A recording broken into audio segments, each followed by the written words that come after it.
Alrighty guys, welcome back to another installment of our Freestyle Beginner series.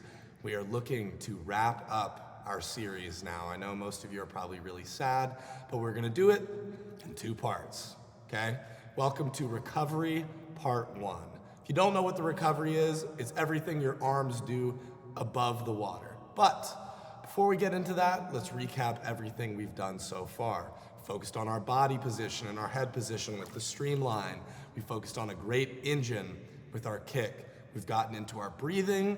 We've opened up our hips and opened up our chest with a great rotation. We've entered into the catch, the power phase, and finished at our hips with a good freestyle finish, working through the major power phase. Now we're looking to get into the recovery and entry portion, finishing up our freestyle series. Now, the best golf coaches in the world talk about a swing thought, right? You want to have one thought when you're swinging a golf club, whether it's your hips, your hands, where your head is, keeping your body straight, rotating around your body, or getting your arms in tight, elbows in tight to your body. Similar to that, I like to think about with our freestyle, having one stroke thought, or at the most, a 1A, 1B, having two things that relate to each other. So the rest of your swimming career and working on your freestyle, it's important to have a swing thought or a stroke thought, right? Keep in mind one skill that you really want to focus on while you're swimming, and then you won't get overwhelmed with all the different things that are popping in your head. Swimming is hard, and we get it.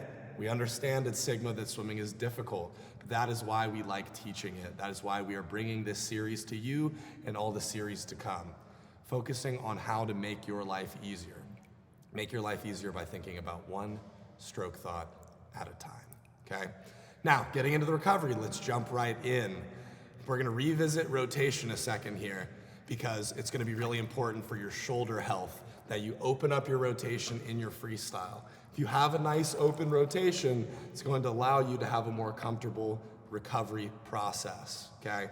Some people like to talk about the high elbow, and the high elbow is good, but we don't want to make sure that we're picking up with our elbow and leading with our shoulder, right? You want to think about you're carrying a bucket over the water.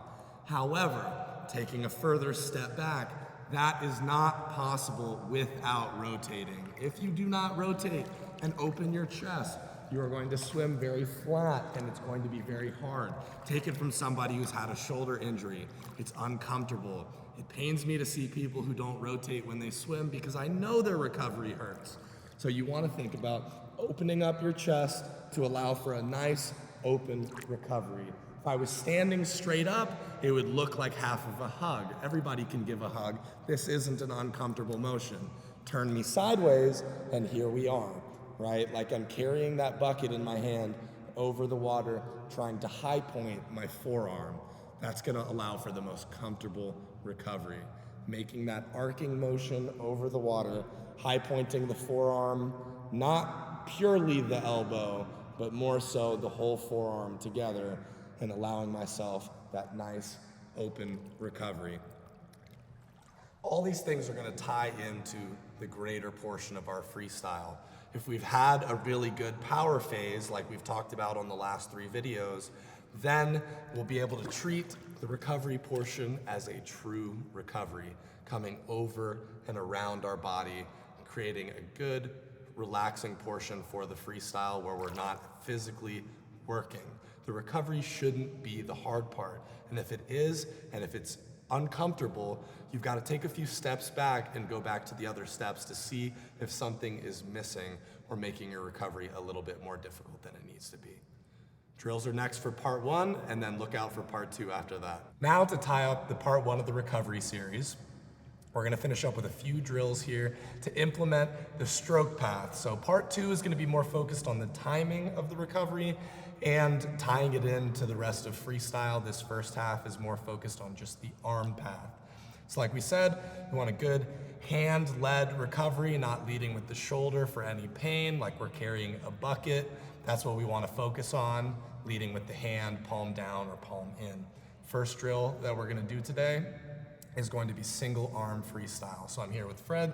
He's going to demonstrate single arm free and the remainder of the drills for you. So all you're going to be doing is just working with one arm down by your side, getting the full range of freestyle, just focusing on that nice palm down, palm in recovery, and then also working on getting a nice catch and implementing all the other things. If you need to breathe, make sure to breathe to the opposite side of your pulling arm, because otherwise you're going to get into this cycle of a nice little clawing freestyle.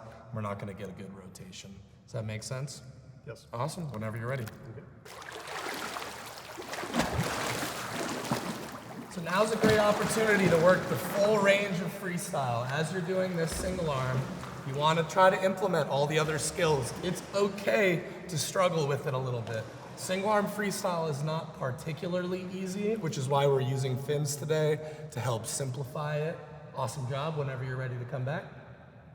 We want to be able to simplify the drill by using fins and help give us that extra propulsion. As you can see, he's leading with his hand, not his elbow, making sure to get all the way out front.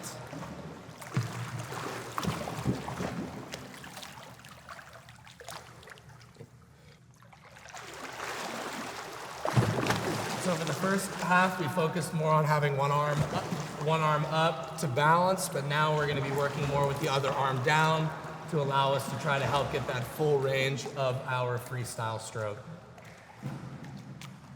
It's a little bit more difficult when we don't have a balance arm, but that's okay. It's all about learning the process. Awesome, whenever you're ready.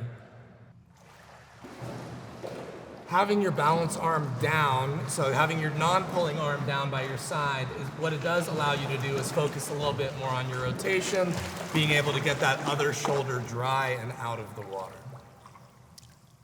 So now, to tie up this video, we're gonna do a drill called tap drill.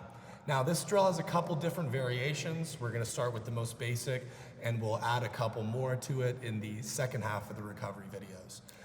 For today's video, tap drill is going to be used with the balance arm, so our non-pulling arm is going to be out front. You're going to be kicking, body position, start out on your stomach, or start out on your side for that matter. It doesn't really matter as long as you get the gist of the drill. And we're just going to work our hands, tapping out in front, and then rotating open, tapping by the hips, tapping out in front, and just keep moving that back and forth, working, just using a flutter kick to keep us going. Once again, this drill's even tough for me without fins on, so it is perfectly okay to use fins for this drill. If you feel like you need it, we're going to use them today. Frankly, I think it makes this drill a lot more simple and easy to master when we do have fins on. The big focus is that we do go back and forward the same way, because it creates that uniformity so that we can really understand what we're doing and understand that stroke path. Does that sound good? Awesome. Let's get started.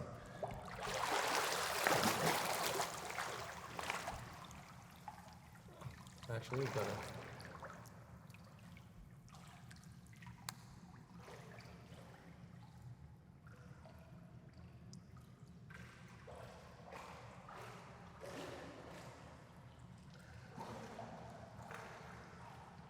Nice job. Now, whenever you're ready to come back. Once again, the big focus, leading with the hand, getting a nice recovery all the way from the back to the front.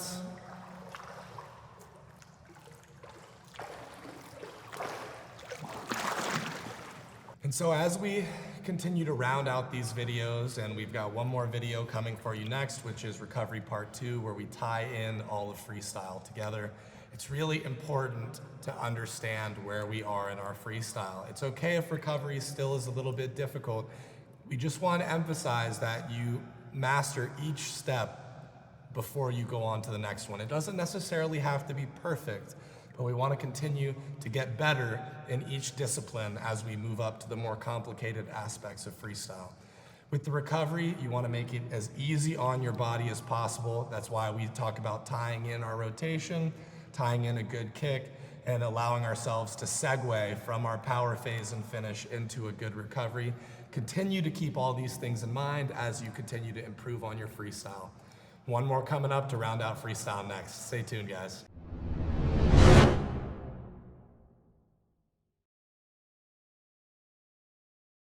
Thanks for watching today's video. If you liked it, be sure to subscribe, share, ring the bell, comment with any questions. If you're in the DFW area and you'd like more information on swim lessons or swim team, be sure to visit www.sigmaswim.org.